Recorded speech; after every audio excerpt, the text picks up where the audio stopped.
یاد رکھو ہر فیلڈ کے نا ماہرین ہوتے ہیں. ہم نے زندگی گزاری ہے مدرسوں میں, عوام میں, مسائل میں بھی. ہم بڑے بڑے خطیبوں کی تقریریں بھی سنی, ہم نے بچپن سے سنتے آ رہے ہیں. ہمارا گھر بھی مذہبی گھرانہ تھا. ہمارے خاندانوں میں دنیاوی لحاظ سے پڑھے لکھے بھی بہت ہیں. میرے کزن ہیں آرمی میں, ابھی تو میرا خیال ہے کرنل بن گئے ہوں گے. 2 کزن میرے, اور ایک مرچنٹ نیوی میں کیپٹن ہے ہمارے قریبی رشتہ دار.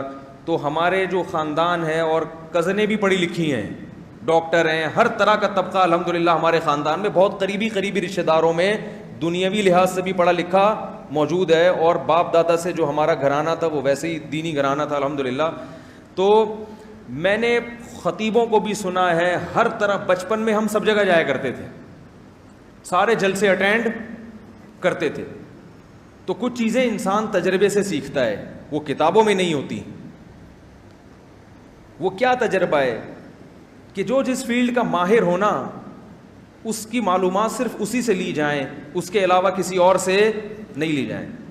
میں نے دیکھا ہے بڑے بڑے خطیب جو خطابت میں مہارت ہے, تاریخ میں بڑی ان کو مہارت ہے, حدیث میں بڑی مہارت ہے, لیکن وہ کیا کرتے ہیں کہ فتویٰ بھی دینا شروع کر دیتے ہیں جس میں وہ غلطی کرتے ہیں. حالانکہ فتوے کی فیلڈ یہ الگ ہے, اس کے لیے الگ اصول ہیں, ضابطے ہیں, بالکل ایک الگ. اس میں بھی قرآن و حدیث میں مہارت بھی ہوتی ہے اس کو, لیکن اس میں اس کو فن افتاء سکھایا جاتا ہے. تو اب کیا کرتے ہیں, بعض لوگوں کی یہ فیلڈ نہیں ہے مگر وہ اس فیلڈ میں بھی کیا کرتے ہیں, رائے دینا شروع کرتے ہیں. اور اس میں نے بعض بڑے بڑے علماء دیکھے ہیں. میں عمرے پہ گیا تو ایک بہت بڑے عالم تھے کہ ابھی بھی ہیں, بڑے عالم ہیں, نام نہیں لوں گا, سب جانتے ہیں ان کو. میری ان سے ملاقات ہوئی. ان کے وہ سیاسی سطح پہ بھی ہیں, یعنی ان کی ایک ویلیو ہے سیاست میں, اور وہ نہیں ہے جو آپ سمجھ رہے ہیں. وہ جو مشہور عالم ہے حضرت مولانا طالب صاحب, ان کی بات نہیں کر رہا, ان کے علاوہ کوئی اور ہیں. میری ان سے عمرے پہ کبھی ملاقات نہیں ہوئی. تو وہ سفر میں تھے, تو ایک دن ہماری گپ شپ ہو گئی آپس میں. ایک ہی کمرے میں ہم ٹھہرے ہوئے تھے. عربی پہ ان کو بڑا عبور. تو انہوں نے کہا کہ میرے پاس ایک شخص آیا مسئلہ پوچھنے کے لیے, تو میں نے تو اس کو یہ مسئلہ بتایا. میں نے کہا یہ 100% غلط بتایا آپ نے, حالانکہ وہ مجھ سے سینئر ہیں علم میں. کہنے کیسے غلط بتایا؟ اب بحث شروع. تو میں نے دلائل سے ان کو قائل کیا, اور وہ مانے کہ یہ کیا ہے, میری رائے 100%. اور وہ مسئلہ بھی نکاح اور طلاق کا تھا, بہت اہم مسئلہ, بیوی کے حلال یا حرام ہو. ان کی رائے یہ تھی کہ ایسے طلاق نہیں ہوتی. تو میں نے ان کو بتایا کہ طلاق واقع ہو گئی ہے اور آپ نے غلط فتویٰ دیا. اب دیکھو ایک انسان ایک علم میں آگے بڑھتا ہے نا, تو اس کو خود بھی احساس بعض دفعہ نہیں ہوتا کہ میں اس میں غلطی کر سکوں. کہتے ہیں بھائی میں بھی تو جانتا ہوں, وہی کتابیں اس نے پڑھی ہیں, وہی ہم نے پڑھی ہیں. تو میری ان سے بحث ہوئی نا, تو وہ قائل ہوئے کہ میں نے وہ طلاق کا مسئلہ غلط بات. میں نے کہا دیکھیں جو جس کی فیلڈ ہے نا وہ اسی پہ جچتی ہے. آپ کی یہ فیلڈ بولو بھائی نہیں ہے. آپ نے کہاں سے تخصص کیا, کس مفتی کی نگرانی میں بیٹھ کر آپ نے مسائل سیکھے ہیں, مسائل کو حل کرنا, اس کی پریکٹس کرنا, یہ تو ایک فن ہے باقاعدہ. صحابہ میں بھی سارے مفتی نہیں تھے, رجوع کیا کرتے تھے چند مخصوص صحابہ کی طرف کہ وہ بتائیں گے مسائل. اور پھر ان میں بھی بڑے بڑے صحابہ پریشان ہو کر اپنے بڑوں سے رجوع کیا کرتے تھے. ایک مرتبہ ایک صحابی کے پاس ایک شخص آیا اور کہنے لگا کہ میں نے رخصتی سے پہلے اپنی بیوی کو اکٹھی 3 طلاقیں دے دی ہیں. کیا کر دیا ہے؟ اب رخصتی سے پہلے 1 طلاق سے نکاح ختم ہو جاتا ہے, عدت بھی ختم. جب دوسری دیں گے تو وہ لگے گی نہیں, کیونکہ بیوی بالکل بائن ہو گئی ہے, الگ ہو گئی ہے, عدت بھی ختم ہو گئی ہے. تو اس طرح سے دیں گے تو 3 طلاقیں واقع نہیں ہوں گی. لیکن جس نے دی تھی اس نے یوں کہا تھا تمہیں 3 طلاقیں ہیں, وہ اکٹھی 3 ڈال دی اس کے اوپر. اس کے بارے میں نہ قرآن میں ہمیں کچھ ملتا ہے اور نہ حدیث میں کہ یہ کتنی ہوں گی. تو صحابی کے پاس آئے, وہ پریشان.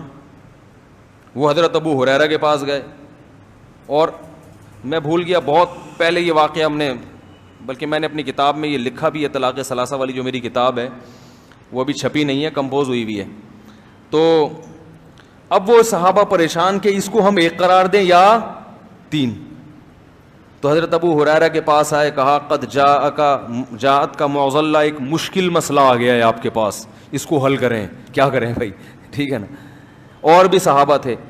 تو میں نے کل حدیث سنائی تھی نا, نبی نے فرمایا رب حامل فقہ غیر فقیہ, بہت سے لوگ حدیث جانتے ہیں لیکن ہر آدمی کی مینٹل اپروچ ایک جیسی نہیں ہوتی. آپ نے سب کو ایک جیسا بنا دیا کہ ہر آدمی کو حدیث پکڑا دو, وہ خود مطلب سمجھتا ہے. اور ان مولویوں نے اپنی دکانیں چمکانے کے لیے دو حصوں میں امت کو ڈیوائڈ کیا ہوا ہے کہ کچھ فقیہ ہیں, کچھ غیر فقیہ ہیں. یہ مولویوں نے نہیں, یہ کس نے کیا ہے؟ اللہ کے نبی نے. اور مولوی اپنی دکان نہیں چمکا رہا, اگر اپنی دکان چمکا رہا ہوتا تو اخپل طریقے سے اپنی تحقیقات پبلک کے سامنے پیش کر رہا ہوتا. وہ لے کر آ رہا ہے تمہیں ان مجتہدین کی رائے کی طرف جن کو پوری امت نے فالو کیا ہے. جو مجتہدین کی طرف لے کر آ رہا ہے اسے دکان چمکانے والا کہہ رہے ہو, اور جو مجتہدین سے ہٹا کر اپنی رائے پیش کر رہا ہے اس کو تم کہہ رہے ہو دکانیں بند کر رہا ہے. دکانیں بند نہیں کر رہا, وہ اپنی دکان کھول رہا ہے. دیکھو بازار میں دودھ کی کئی دکانیں ہوں, ایک آدمی کھڑا ہو کر کہے کہ نئی دکان کھولنے کی ضرورت نہیں ہے, پہلے سے پرانے دکاندار ہیں, میں جانتا ہوں ان کے پاس بڑی تگڑی بھینسیں, خالص دودھ ہے, یہیں سے خرید لو. دوسرا آ کے اپنی دکان کھولتا ہے, اس کو پتا ہے کہ جب تک وہ بند نہیں ہوگی میری دکان چلے گی نہیں. اب وہ ان سب دکانداروں کے خلاف تقریر کر رہا ہے, لیکن ایک آدمی کی اپنی دکان نہیں ہے, وہ ان تمام دکانداروں کی حمایت کر رہا ہے کہ بھائی یہ پہلے سے ہے تو اس کی دکان کیوں چلا رہے ہو. تو اب بتاؤ دکان چلانے والا کون ہوگا, وہ پہلا یا دوسرا؟ وہ دوسرا ہوگا جو نئی دکان کھول رہا ہے. تو یہ جو علماء ہے نا اس وقت, ان کی اپنی کوئی دکان نہیں ہے, تبھی ان کی اپنے کوئی تحقیق نہیں ہوتی. اس لیے نہیں کہ یہ اندھے مقلد ہیں, اس لیے کہ یہ کہتے ہیں کہ یہ تحقیق کا کام امت پہلے کر چکی ہے, اس سے فارغ ہو چکی ہے. انہی تحقیقوں میں سے کسی ایک پر اعتماد کرو اور دوسرے پر تان و تشنیع مت کرو. لیکن یہ کہتے ہیں نہ وہ سب ایسے ہی تھے, ان کو قرآن و حدیث کا پتہ نہیں تھا, ہم لائیں گے اپنی تحقیق مارکیٹ میں. تو یہ دکان نئی دکان کھولنے کے موڈ میں, اور ایسے ایک دکاندار نہیں ہے, درجنوں ہیں اس وقت مارکیٹ میں. بہت سارے ایسے دکاندار چل رہے ہیں, اور ان میں آپس میں جو اختلاف ہے وہ اتنا زیادہ ہے کہ وہ تو یعنی عقائد میں بڑے بڑے اختلاف